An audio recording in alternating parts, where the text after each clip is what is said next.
Bismillah, wassalatu wassalamu ala rasulillah, amma ba'd. Assalamualaikum warahmatullah.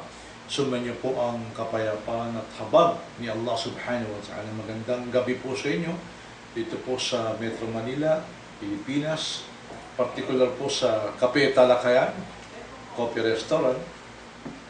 Ngayon, katulad ng pinangako po namin sa inyo, si Karashid Indasan po sasagot sa mga katanungan, sa mga batikos, sa mga argumento na may kinalaman po sa reliyon, sa abot ng aming makakaya.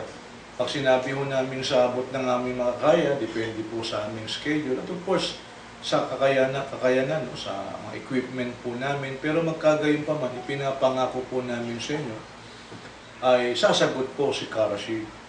At sa ngayon, si Karashid po ay sumasagot at tumatanong. Unfortunately, ay wala pong makasagot. Yung pong masasabi namin, tahasang sinasabi ko at masasabi ko, wala pong nangangahas na sumagot sa mga argumento pong ipinapalabas po namin. Particular po ngayon, sasagot po si Karashid na may kinalaman po sa Trinity. Okay? Ito po special.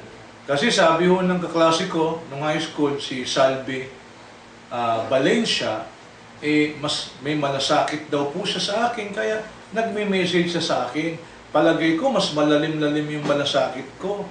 Mas gusto ko masagip itong taong ito. Kaklase ko to nung high school siya nagme-message lang ng pira-piraso. Wala namang kasagot ang buo. Ako naglalaan pa ng video para lang masagot po ang katulad nito. Hindi lang po siya ang paglalaanan po namin ng kasagutan. Marami po. Kahit sino pa ho na gustong malaman po ang kasagutan. Ngayon, siya po ay nag-message po sa akin sa Facebook.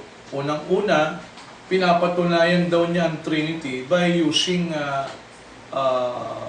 mathematical answer or just by, ang sabi niya, it can be answered by mathematics. Simple equation, if I'm not mistaken, gano'n ang ginamit niya sa Facebook. Na ang sabi niya, 1 times 1 times 1 equals 1. So, gano'n daw ang Trinity. Yung unang sasagutin ko. Ano po ba ang tama kapag Trinity ang pinag-uusapan? 1 times 1 times 1 equals 1. Kaya masasabing hindi daw tatlo, kaya isa rin. O 1 plus 1 plus 1 equals 3. Ayaw nilang gamitin yung huli. Yung 1 plus 1 plus 1 plus 1 equals 3. Ngayon, pagdating po kay Karashid, bakit ko po sinasabing mali yung equation na 1 times 1 times 1 equals 1? Why? Kasi yung 1, i-multiply by itself, which is also 1. Mali. Hindi po ganun ang Trinity by definition. Trinity, according to official definition, the Father is distinct with the Son. The Son is distinct with the Holy Spirit. They are distinct to each other. Itong tatlong ito, magkakaiba. Ano pong ibig sabihin? Ang Ama, hindi po siyang anak. Ang anak, hindi po siyang Holy Spirit. Ang anak, hindi rin siya yung Ama, hindi rin siya yung Holy Spirit. Vice versa. Magkakaiba po silang persona. They are distinct to each other. So, ibig sabihin, if the Father is God, and the Son is not the Father, and the Father is not Jesus Christ, and the Holy Ghost is independent, distinct to Father and the Son, therefore, tatlo po sila in person. Distinct, magkakaibang persona po ito. Therefore, ang dapat na formula rito, 1 plus 1 plus 1 equals 3. Di po ba? Hindi po pwede Miss Salve ng Baptist. No? Baptist po kasi ito na 1 times 1 times 1. Bakit? Kasi yung 1 times 1, you multiply the number 1 into itself. Which is hindi ganun po ang Trinity. Hindi po pwedeng i-apply doon ang Trinity. Because in Trinity, magkakaiba, co-equal, co-eternal, though they are co-equal, though they are distinct to each other, Magkakaiba sila. Kung paano itong tatlo na magkakaibang persona ay nananatili pa rin iisa, hindi raw maintindihan yun, sabi ng mga scholar. Wala naman nakakaintindi ng Trinity. Sige nga, kahit yung pastor mo, hindi naintindihan yung Trinity. Di ba? Sige. At hindi lang yun. It is not according to revelation. Ang Trinity po ay hindi ayon sa revelation. Wala kang makikitang Trinity sa Biblia, kahit wag na lang yung term ng Trinity. Wala kang makikita na kahulugan ng Trinity. Co-equal, magkakapantay, co-eternal, co-substance, wala po yan sa Biblia. Yan po ang masasabi natin. Ngayon, bago ako magpatuloy sa pagbabasa ng mga talata ng Biblia at pagsagot sa tanungan para kay Salvi, babasa muna po ako ng Quran. Ang sabi po dito, A'udhu billahi minasyaitanir rajim. May kinalaman kasi kay Kristo to Sabi sa Surah Al-Maidah chapter 5 verse 75, Mal Masihu ibn Maryam illa rasulun qad khalat min qablihi ar-rusul wa ummuhu siddiqatun kana yakulan at-ta'am undur kayfa nubayyinu lahumul ayati thumma undur anna yufakun. Nang sabi rito sa Tagalog translation po ng Quran, ang Kristo na anak ni Maria ay isang sugo lamang. May nagdaan ng mga sugo noong wala pa siya. Sugo lamang. Ibig sabihin, inutusan lang ng Diyos. Sugo lamang, hindi po Diyos. Hindi po Diyos na may Diyos. Hindi maliit na Diyos. Hindi yung Diyos mismo o Diyos na anak. Ang Kristo na anak ni Maria ay isang sugo lamang. May nagdaan ng mga sugo noong wala pa siya. Ang kanyang ina ay isang matapat. Silang dalawa ay kumain noon ng pagkain. Tingnan mo kung paano namin nililinaw sa kanila ang mga tanda. Pagkatapos ay tingnan mo kung paano silang nalihis. So, iyan po si Kristo sa Quran. Siya po'y sugo lamang. At ang isang aya pa ng Quran, tataas lang natin ng konti, sa 73, verse 73 ng Surah Al-Maidah chapter 5, لَقَدْ كَفَرَ الَّذِينَ قَالُوا إِنَّ اللَّهَ ثَالِثُ ثَلَاثَةٍ. Surely, katotohanan, ang sabi ko dito, talagang ang tumanggi sumampalataya ang mga nagsabi, tunay na si Allah ay ikatlo sa tatlo at wala ng Diyos bukod pa sa isang Diyos. At kung hindi sila magsisitigil sa kanilang sinasabi, ay talagang dadapuan na ang mga tumangging sumampalataya buhat sa kanila ng isang masakit na pagdurusa. Hayagan, tahasan, direktang sinasabi ng Quran, yaong mga taong hindi tumitigil sa paniniwala sa Santissima Trinidad, sa tinatawag na Trinity, na yung Diyos paniwalaan mong may tatlong persona, hayagang sinasabi po ng Quran, ay magkakamit po sila ng kaparusahan. Nakakatakot yung paniniwala na yan. Paniniwalang pagano yan. Lumalabas itong kaklase kong si Salvi, hindi talaga nag-research. Talagang, with all respect po sa kanya, nilulok na lang yung Trinity. Nilulok na lang yung pinagsasabi ng kanyang pastor.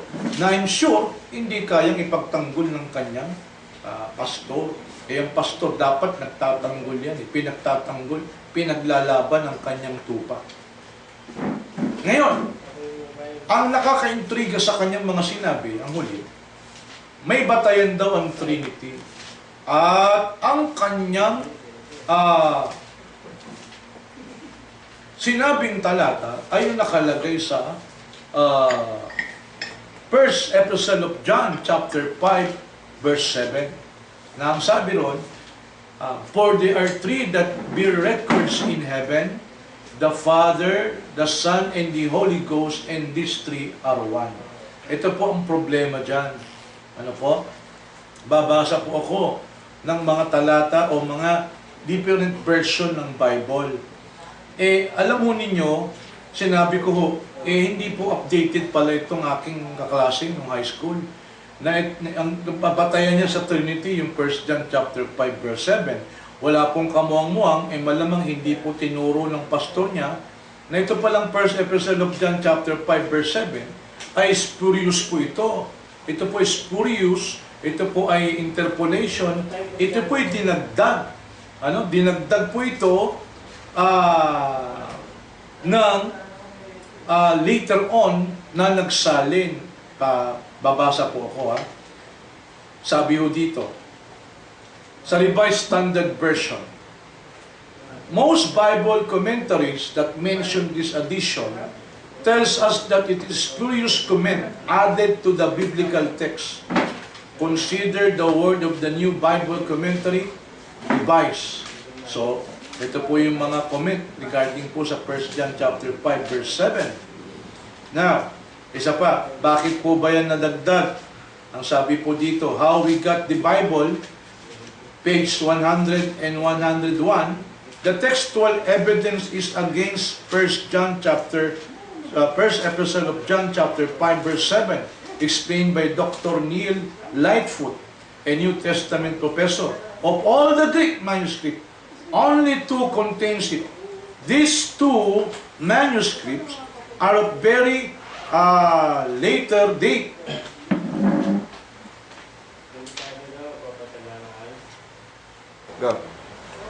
Sabi ho ni Dr. Neil Lightfoot, isa pong New Testament professor, of all the Greek manuscript, only two contains it.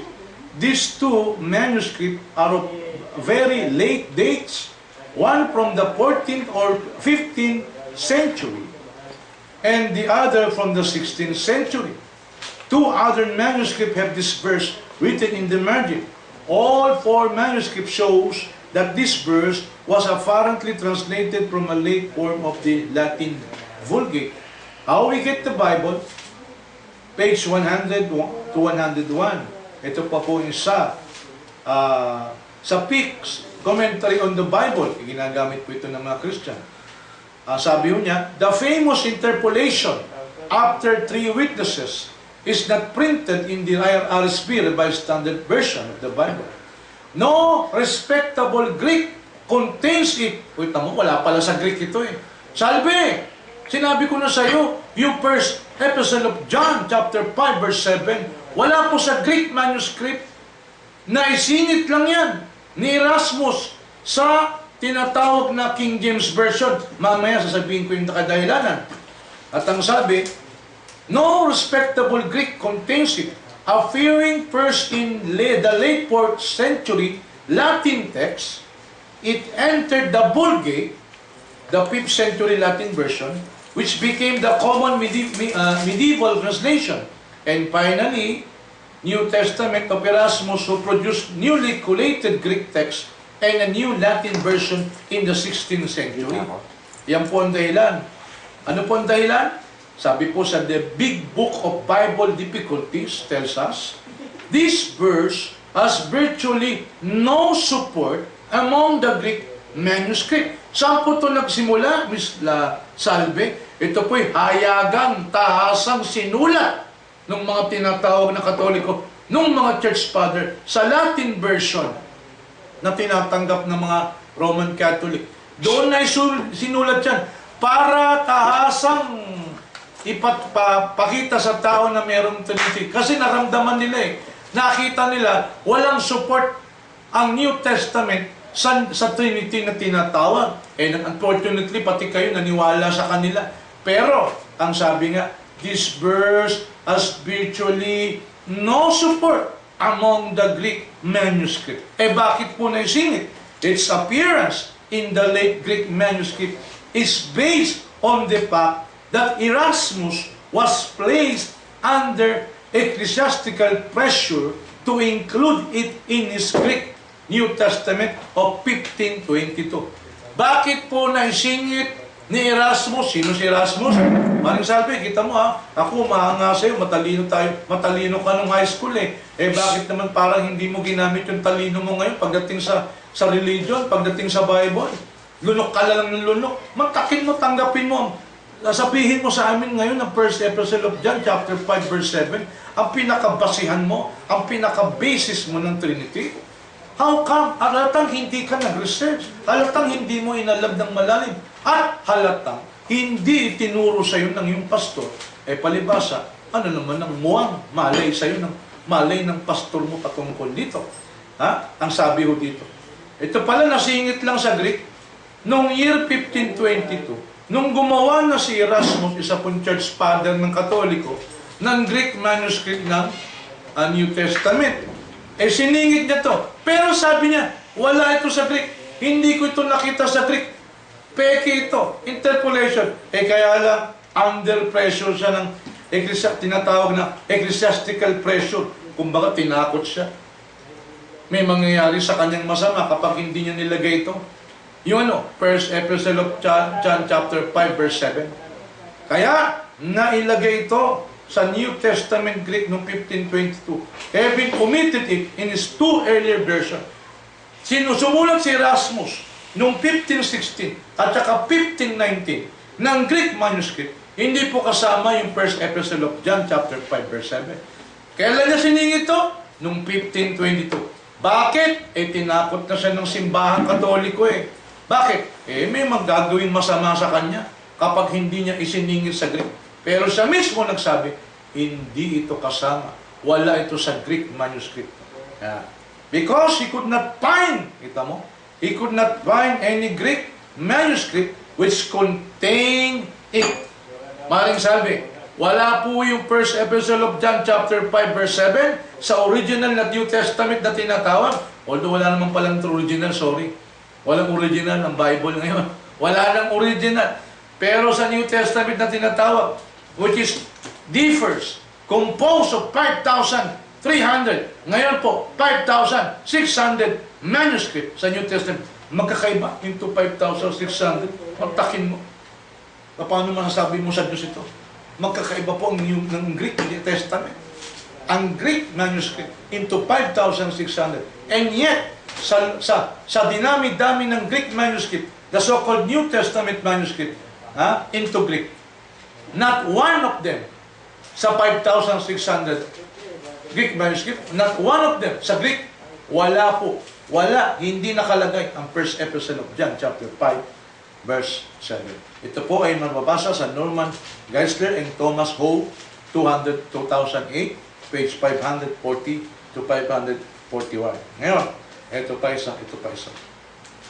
Theology Professor Anthony and Richard Hanson, in their book, Reasonable Belief, a Survey of the Christian Faith, explained the unwarranted addition to the text this way. It was tinagdag, Maring Salve. It was added by some enterprising person or persons in the ancient church who felt that the New Testament was sadly deficient in direct witness to the kind of doctrine of the Trinity which he favored and who determined to remedy that defects. It is a waste of time to attempt to read Trinitarian doctrine directly of the pages of the New Testament. Page 107. Waste of time pala. Patunayan mo yung Trinity using the New Testament, using the Bible, Miss Salve, Valencia. Waste of time. Scholar mismo nagsasabi. Kaya lang, yung nagsingit nito, sa Greek, nagsingit nito, particular sa tinatawag na King James Version, sinadya. Bakit? Upang may mapatunayan kuno sa doctrine ng inimbento na ng church, ng simbahang Katoliko, which is Trinity. Na si Tertullian lang naman ang nag-invento. Ito ngayon, ito pong hamon po natin.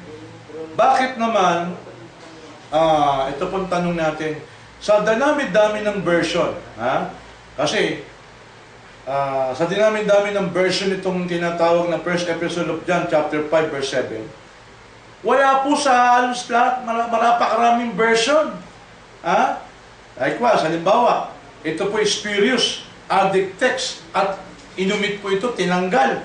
Saan? Sa New International Version, sa American Standard Version, the New American Standard Bible, English Standard Version, New English Bible, and Revised English Bible, New American Bible, Jerusalem Bible, and New Jerusalem Bible, the Good News Bible, the New Living Translation, Holman Christian Standard Bible, Bible in Basic English, and the 20th Century New Testament. Kita mo, 14 version ng Bible na meron tayo. Wala yung first epistle of John, chapter 5, verse 7, Bisalbe. Kaya nga pinagpilitan mo, King James. Yung King James, maraming mali. Parapin mo lang yung pastor mo. Naku, maawa ka naman sa kaluluwa mo, Bisalbe. Huwag kang magpabola sa pastor mo. Kaluluwa ang nakasalalay sa'yo. Nakita mo, ang daming walang alam, ang daming hindi alam ang pastor mo eh. Kaya hindi harap talaga sa diskusyon eh. Kahit nga sharing lang, ayaw niyong humarap eh. Alam mo, nakakahiya eh, nakakahiya. Kikiliti kayo sa amin. Mali yung aming doktrina. Nung tumitindig ngayon si Karasit, nung dumadaldal ngayon si Karasit, ngayon, wala kayong masabi. Bakit? Alam mo, be true to yourself. Hindi mo kayang patunayan ang mga sinasabi mo. Lalo na yung pastor mo. Ha? Okay, tingnan mo ha. Babasa ulit ako. Tingnan mo yung mga nilalaman ng Biblia. Ganun ba ang laman ng Biblia? Hindi. Pakinggan natin. Yung ang Biblia, yung Tagalog ang Biblia, 1982, ano nakalagay? At ang Espiritu ang nagpapatotoo sapagkat ang Espiritu ay katotohanan. Talatang 8. Sapagkat may tatlong nagpapatotoo. Ano yun? Ang Espiritu, ang tubig, at ang dugo. At ang tatlong ito ay nagkakaisa. Hindi Father, Son, and Holy Ghost. Isalbe. Ang bagong ang Biblia, ito, yung Bible na meron ako ngayon. Ang bagong ang Biblia. Ano nakalagay dito? At ang Espiritu ang nagpapatotoo. Sapagkat ang Espiritu ay katotohanan. Sapagkat may tatlong nagpapatotoo. Ano yun? Verse 8. Ang Espiritu, ang tubig, at ang dugo, at ang tatlo ay nagkakaisa. Hindi Father, Son, and Holy Ghost. Iba na naman. Bakit yung Bible mo, Miss Salve, at saka yung Bible na meron ngayon, magkaiba? 14 version ng Bible, wala yung binasa mo na 1 John chapter 5, verse 7. Ha? Hindi ka ba nagtataka? Ano pa? Sa today's English version, sa verse 7 ng chapter 5, verse epistle of John, there are 3 witnesses. Verse 8, the Spirit, the water, and the blood, and all these agree. New NIV, New International Version, Miss Salve. Ano mo basa natin? Sa first epistle of John chapter 5, verse 7. NIV 1973. For there are 3 that testify. Verse 8. The Spirit, the water, and the blood, and these 3 are in agreement. Paano po yan? Kakaiba talaga yung nasa King James Version. Sa verse 7, makikita natin ang kanyang pagdidiin. Saan? Sa doktrinang Trinity. Dinagdag lang to, Miss Salve. Valencia, maawa ka naman sa iyong kaluluwa. Buksan mo isip mo. Ha? Ma-challenge ka, di harapin mo ako, ayaw mo ng debate, mag-usap lang tayo. Bakit ayaw niyong makipag-usap kay Karasit? Sabi ko sa iyo, sinimulan mo, pinasok mo yung mundo ko, patay, ano ngayon? Kita mo? Nayayanig kayo ngayon. I'm sure, naawa ko sa iyo. Kasi anong bakit? Kasi hindi ka kayang ipagtanggol ng iyong pastor, sabi. Nakita mo naman si Kaindasan, si Karasit Indasan. Nandito lang ako. Paboritong-paborito mo ako. Kinikiliti mo yung aking paniniwala. Sinasabi mong mali ang Islam. Hanggang doon ka lang. Ngayon, ayagang sinasabi ko ngayon, mali ang paniniwala mo. Miss Salve Valencia, na aking kaklase nung high school, hindi kita pinipersonal. Ang gawin mo, which is I'm sure, ginagawa mo rin, pero nabibigo ka marahil, hindi makaharap, makatayo yung pastor mo, magsabi ka ulit sa pastor, ano ba to? Yung classmate ko ng high school, masyado na akong, natitense. masyado na akong natitense. Sagutin mo naman, tulungan mo naman ako, pastor. Dapat ganun ang sabihin mo sa pastor mo. Kaya lang apparently, hindi ka sayang sagutin. Ngayon, bakit biblically speaking, Miss Salve Valencia? Walang Trinity. Ang definition ng Trinity, co-equal, co-eternal. Kita mo ang Diyos kung paano magpahayag, ha? Kita mo, hindi binabasa to ng pastor mo, Miss Salve Valencia. Bakit? Ano sabi ng Diyos? Sa chapter 46 ng Isaiah, ng Isaiah chapter 46, ang talata po ay 5, ito mababasa natin. Kanino ninyo ako itutulad at ihahambing ako upang kami ay maging magkatulad. Walang katulad ng Diyos eh. Bakit sasabihin? Maniniwala ka na si Kristo ay katulad ng Diyos. Si Kristo ay kapantay ng Diyos. Samantalang ang Diyos mismo, kanino ninyo ako itutulad at ihahambing ako upang kami ay maging magkatulad. Hindi pa natatapos doon. Ano pa ang sabi niya? Isang talata. Nakita mo? Tunay na ang Diyos lamang ang nasa iyo at walang iba, walang ibang Diyos. At walang ibang Diyos, walang Diyos liban sa akin, isang matuwid na Diyos at tagapagligtas, walang iba liban sa akin. Nakita mo? Ang Diyos nagpapakilala na wala siyang katulad, wala siyang kagaya. Hindi yung ang Ama Diyos, ang Anak Diyos, ang Espiritu ay Diyos. Magkakaiba sila. Pero hindi lang ito tatlong Diyos, kundi isang Diyos pa rin. Labo. Ang labo, Miss Salve. Kaya I'm sure hindi mo kayang patunayan ng Trinity. Kaya ayaw mong magsalita. Iniimbitahan kita magsalita, ayaw ka. Kasi alam mo, mapapahiya kayo ng pastor mo. Ito pa sabi ng Diyos ayon sa Biblia. Biblia ang ginagamit ko. Chapter 46, verse 9. Inyong alalahanin ng mga dating bagay ng una. Sapagkat ako'y Diyos at walang iba.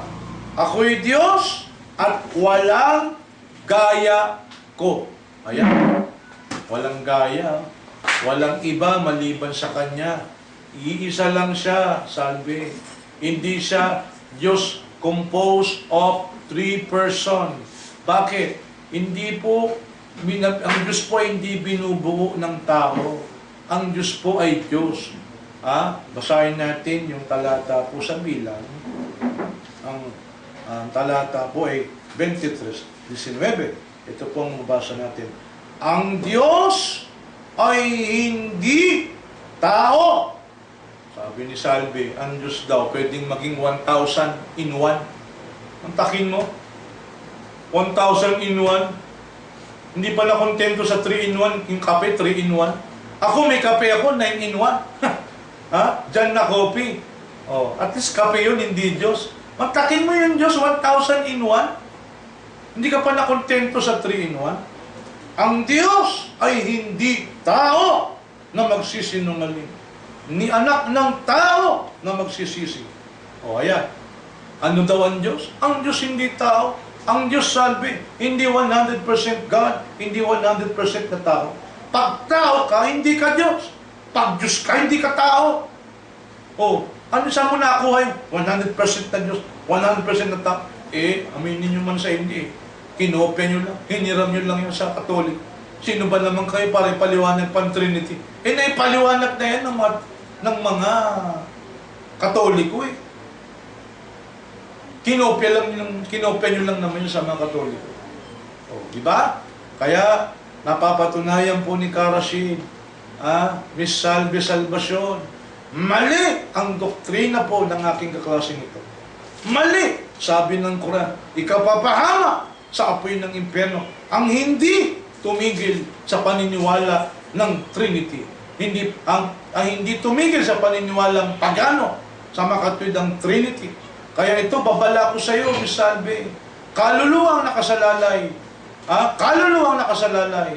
Kaya, Miss Salve Valencia, tumigil ka na sa paniniwala ng Trinity. Itigil mo na yung paniniwala mo. Halika mag-usap tayo. Come, let us reason together. Okay? Hindi mo kayang patunayan ng Trinity. Hindi rin kayang patunayan ng iyong pastor. Wala po sa Biblia ang Trinity at ang kahulugan ng Trinity. Yan po ang hamon ko sa iyo. Yan po ang challenge ko sa iyo. Yan po ang warning ni Kara Rashid bilang isang mangaral na Muslim. May malasakit ako sa iyo. Kita mo, pinagtutuunan kita ng pansin. Ngayon, ang trabaho ng pastor mo. Aba, kung akong pastor mo, hindi ako papayag. Pupuntaan ko yung bumabatikos sa iyo. O, sa doktrina namin, kung ako pastor mo, titindig ako kasi pinapatunayan ko na magtatama tayo. Ang pastor dapat ipinagtatanggol ang kanyang tupa sa mga lobo. Itong pastor mo, parang walang silbi. Ayaw ka pagtanggol. Kasi nga, paano kayo pagtatanggol? Lumalabas, hindi rin niya kaya ito.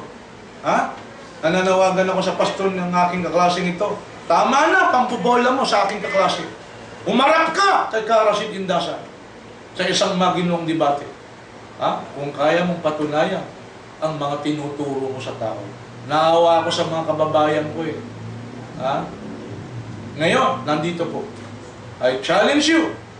Kung sino man ang pastor ng aking kaklaseng si Salvi Valencia, hinahamon ko po sa isang maginong debate.